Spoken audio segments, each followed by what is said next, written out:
মৰমৰ ছাত্ৰ ছাত্ৰীসকল, অসমীয়া ভাষা শুৱলা কৰি ৰখা ফকৰা যোজনাসমূহ তোমালোকৰ মাজলৈ আগবঢ়াই থকা হৈছে।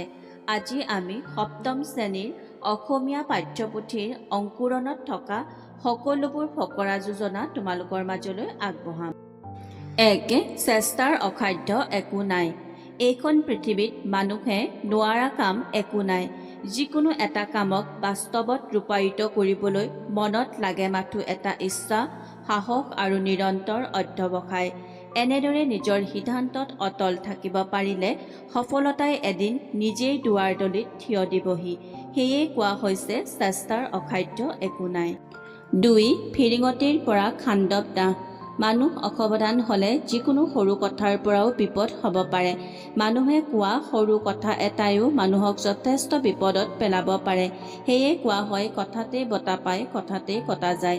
উদাহৰণৰ সহায়ত ক'ব পাৰি যে বনভোজ খাবলৈ যাওঁতে অসাৱধানবশতঃ যদি জুই নুমাবলৈ পাহৰি যায়, সেই জুইৰ ফিৰিঙতিয়েও গোটেই হাবি পুৰি ছাৰখাৰ কৰি দিব পাৰে।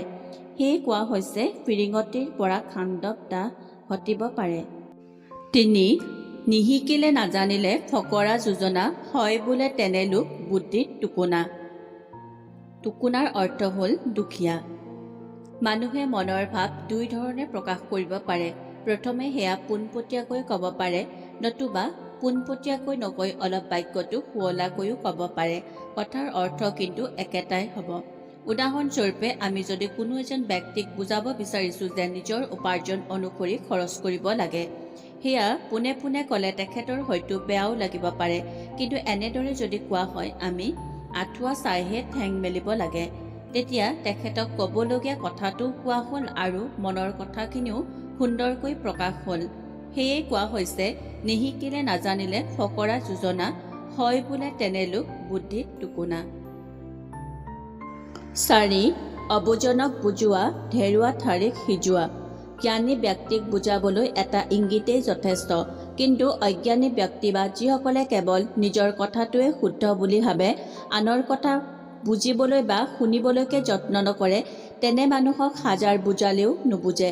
ঠিক তেনেদৰে ধেৰুৱা শাকৰ ঠাৰিডাল যিমান সিজালেও নিসিজে।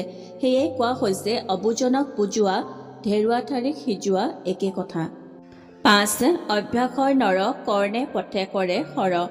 মানুহে চেষ্টা কৰিলে সকলো কামেই অনায়াসে কৰিব পাৰে। অতি টান যেন লগা কাম এটিও এটা সময়ত সহজ হৈ পৰে। ঘঁহিলে ঘঁহিলে খহটা শিল এটাও মিহি হৈ যায়। কাম কৰিবলৈ মনত দৃঢ় মনোবল, বিশ্বাস থাকিলে মানুহে মানুহৰ কাণৰ ফুটায়েদিও কাঁড় এপাত মাৰি পঠিয়াব পাৰে। সেয়ে কোৱা হৈছে অভ্যাসৰ নৰ, কৰ্ণে পথে কৰে সৰ। ৬. আপদৰ মাত, আকালৰ ভাত।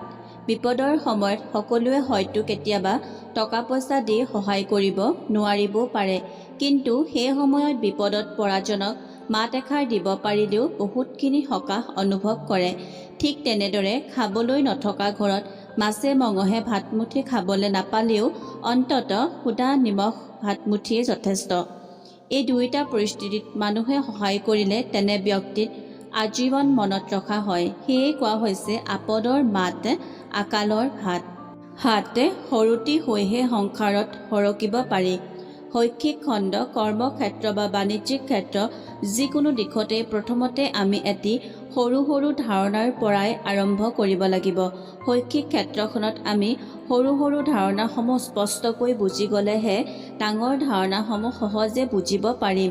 ঠিক তেনেদৰে বাণিজ্যিক ক্ষেত্ৰতো প্ৰথমে সৰু ব্যৱসায় এটাৰ পৰা আৰম্ভ কৰিলেহে পাছলৈ ব্যৱসায় সম্প্ৰসাৰিত কৰিব পাৰিব। প্ৰথমেই ডাঙৰ ব্যৱসায় এটা আৰম্ভ কৰাটো সম্ভৱ নহ'বও পাৰে। সেয়ে কোৱা হৈছে সৰুটি হৈহে সংসাৰত সৰকিব পাৰি। ৮. কথাতে বতা পায়, কথাতে কটা যায়। ব্যক্তি এজনৰ মনৰ ভাৱ প্ৰকাশতেই তেখেতৰ ব্যক্তিত্ব প্ৰকাশ পায়। সাধাৰণ যেন লগা সৰু কথা এষাৰো সুন্দৰ ভাষাৰে ক'লে সেয়াই হৃদয়ত সাঁচ পেলাই যায়। কিন্তু কেতিয়াবা সেই কথাকেই যদি কোনো কঠোৰ ভাষাৰে কয়, তেতিয়া ই বিৰূপ প্ৰভাৱ পেলায়। মানুহ এজনে কি কৈছে সেয়া গুৰুত্বপূৰ্ণ নহয়, কিন্তু সেই কথাষাৰ কেনেদৰে কৈছে সেয়া যথেষ্ট গুৰুত্বপূৰ্ণ। সেয়ে কোৱা হৈছে কথাতেই বতা পায়, কথাতেই কটা যায়। আজিলৈ ইয়াতেই সামৰা হৈছে।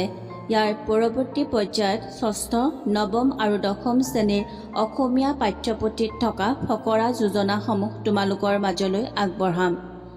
যদি এই ভিডিঅ'টো ভাল লাগে লাইক কৰিবা, লগৰ বন্ধু-বান্ধৱীসকলৰ লগত শ্বেয়াৰ কৰিবা আৰু লগতে মোৰ চেনেলটো ছাবস্ক্ৰাইব কৰি দিবা।